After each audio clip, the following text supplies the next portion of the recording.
Dr. Claudette Lajam is an orthopedic surgeon at NYU Langone Medical Center here in New York. Good morning. Good morning, and thanks for having me on. You are an orthopedic surgeon, a medical professional, and yet you say you find very few benefits in medical tourism. Why? Well, there are benefits in terms of cost, but you take an additional risk by going somewhere where you're not sure of the quality that you're getting, you're not sure of the accreditation of both the physicians and the institution, and you're also taking a risk. So if something goes wrong, then what do you do?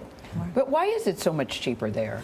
Well, there are a lot of reasons. I mean, obviously, first of all, we have a very aggressive legal system here in this country, so liability is a tremendous cost in any medical setting, so you have to factor that in.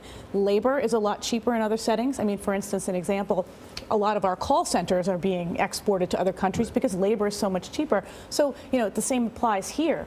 And, perhaps the implants are cheaper, but, we don't know, what they are. How do you find out, though, if a better question, are there some things that are good for medical tourism and some things that are not? Like heart transplants, I'd have some reservation. On the other hand, if it was cosmetic surgery, you might have less reservation. Well, there's risks to any surgery, and that's the point that you have to drive home.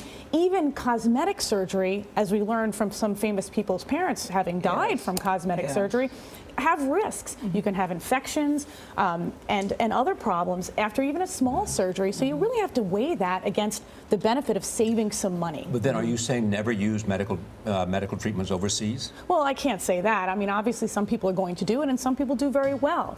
But when you think about the risk, even if they're small, the consequences are very large. For instance, I do joint replacement, so if a joint replacement goes well, then it's great. But, however... But back to Charlie's question, I thought that was a good one in terms of if you were going to do it, for instance, what would you do and what would you not do overseas? I know any surgery has risk, I get that. Or would you do it under any circumstances? You, a medical professional. Personally, unless I knew personally the physician and I knew the accreditation of the physician, no, I would not. I don't know, the scene with the guy who's just sort of standing outside the waiting room saying, what did you think, what did you think, doesn't seem the best way to get a recommendation. No. And so, how was it? Was somebody, I don't know you, and I don't know the doctor. They look great, exactly. Yeah, so if somebody was thinking about doing it, what would be your top recommendation? Well, you need to research the facility, you need to research the physicians, and you need to be able to figure out whether they have accreditation. A lot of these physicians say they were trained in the United States. That might mean they came for 1 month and did an observership, and they can still say they did that. So you really need to be careful about who you're trusting with your medical care.